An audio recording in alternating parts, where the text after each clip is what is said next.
Hey everybody, Dan here with Pain Free You.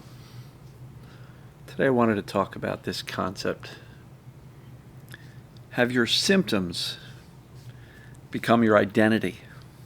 All right? And if you're nodding your head, I'm talking to you. And I'm talking to my old self too. All right? So, get to that in a minute. Relax your body, smile. A simple smile and a relaxed body can absolutely send a message directly to the subconscious that I'm okay, no matter what I'm going through. So, have your symptoms become your identity? And I will tell you, that happened to me. I dealt with 13 years of chronic back pain and sciatica. I was a guy kind of limping down the hallway, needing to shut my door often, lay on the floor, wiggling around in the conference room chairs, trying to get comfortable, sometimes having to stand up and step away from the table. In the neighborhood, I was a guy at the block party who would have to either sit down on the curb or lay down on the grass. My family, oftentimes they were used to me laying down on the carpet with my knees facing the ceiling or, laying down on the couch. I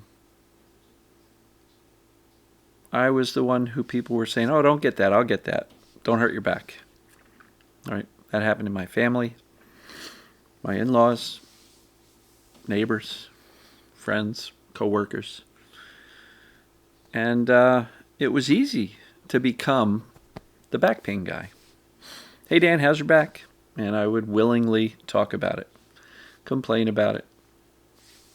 It was who I was. And I will tell you that identifying myself based on my symptoms, I'm sure had a certain role in it taking so darn long for me to get better. So the words my anxiety, my depression, my pain, my symptoms, we're claiming ownership when we say my. So what can we do a little bit different? Oh, the symptoms, the pain. It's something we're experiencing. It's not who we are, right? And the cool part is, once we truly understand how this stuff works, right? And that we're in this situation temporarily because we understand that the brain perceiving danger is what causes the symptoms. And once we change the brain's perception to one of, oh, good, we're really not in trouble, then the brain can make a different decision as to whether or not to keep those symptoms present or going. So identifying yourself as the back pain guy, the stomach distress person, the neuropathy guy, gal, the migraine one in the family. And one of the ways that I think is beneficial towards recovery is to encourage those around you to stop asking about your symptoms. What we're trying to do is, little by little, in many different ways, we're trying to reduce the significance of these symptoms in our lives. And so coach those around you and say, hey, look, I know you ask me all the time because you care. You're hoping I'm doing well. But it's keeping me in the symptoms. It's keeping me thinking about them, focused on them. And it would really help me out if you wouldn't ask me, hey, look, if I need some help, I'll ask you. But until then, let's not talk about it. Let's not bring it up. And if you find me wallowing on and on about them, remind me of this conversation where, hey, I thought we weren't really going to talk about this stuff. I love you, and I'm here to help you, right? But you told me, Dan, don't ask about the symptoms, so why are you talking about them? So they can hold you accountable, and you can hold them accountable. And so if your spouse is always saying, how you feeling, how you feeling, how you feeling? Shh. Have a conversation.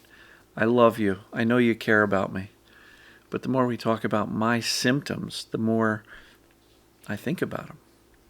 So let's make a pact, an agreement. It will help me get better sooner if we don't talk about them. And talk about the symptoms, not my symptoms, not your symptoms.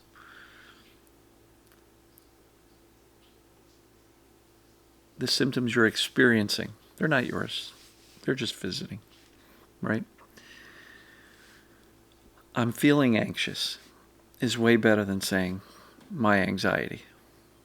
Or I'm anxious. Boy, that's an identifier, right? I am anxious. Whew, that's me. Look up anxious in the dictionary. There's Dan's picture, right? I'm anxious. No, I'm experiencing this thing called anxiety. And when we think about it, it's just a temporary state. I don't think anxiety is an illness. Yes, mental health professionals will label you general anxiety disorder. Okay, great. Thanks for the label, doc. But I don't think you're broken. I think you just experience anxiety, and now you're told this is a big problem. We actually have a label for it. And so now you're the anxious person, right?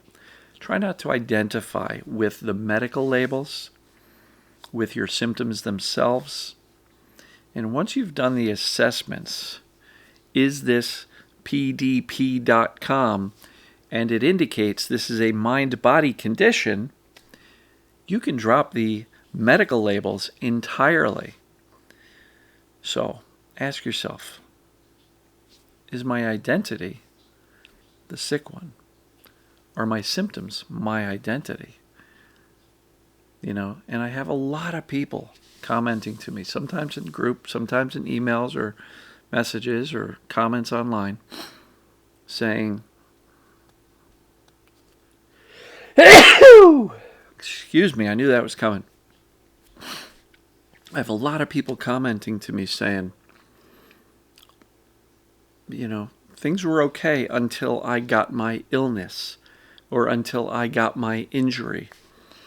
And if you've identified the symptoms as TMS, perceived danger, pain, or symptoms, then it's not an illness. It's not an injury. It's your brain sounding a false alarm incorrectly. And so do your best to start using language that distances yourself. Oh, I'm experiencing some symptoms today. They're colorful. Try not to use words that are so scary. If you're using words like burning, tearing, ripping, stabbing, right? You're scaring the crap out of yourself. Don't do that, And I even hesitate to use those terms, but I wanted to give an example.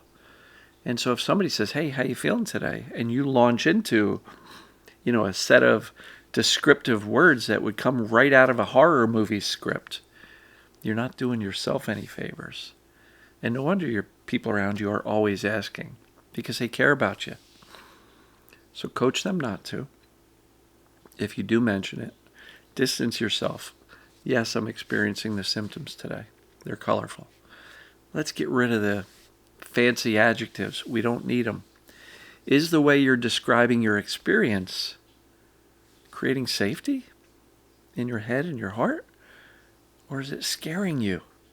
Because if you are scaring yourself with your own description of your experience, you're not doing yourself any favors, and that may delay your recovery. So there's a lot of things to be aware of and make a decision to shift and do differently in order to get better. Because there's a lot of people out there who say, Dan, I'm doing everything perfectly. I'm talking to my brain all day, but I'm still not better. I'm pissed off about it, and I'm still scared. Okay. We need to lower the fear with accurate knowledge. Are you reminding yourself of the accurate knowledge that you're really not broken? Are you distancing yourself from the symptoms by saying, this is what I'm experiencing, but it's not my pain, it's not my symptoms, it's not my anxiety, my depression. No, it's something I'm experiencing, and it's temporary. Point that out to yourself. Hey, brain, this is all temporary. It's a false alarm. And so, with the accurate information, we can start to teach the brain to shut off the false alarm. Does that make sense? I hope so. Anyway, so are your symptoms your identity? If so, hopefully this video gave you a couple of ideas on how we can separate that and how we can recruit those around us to support the minimization of the symptoms as something significant in your life. Hope that makes sense. So, love you all. And as always, we'll see you tomorrow. Take care.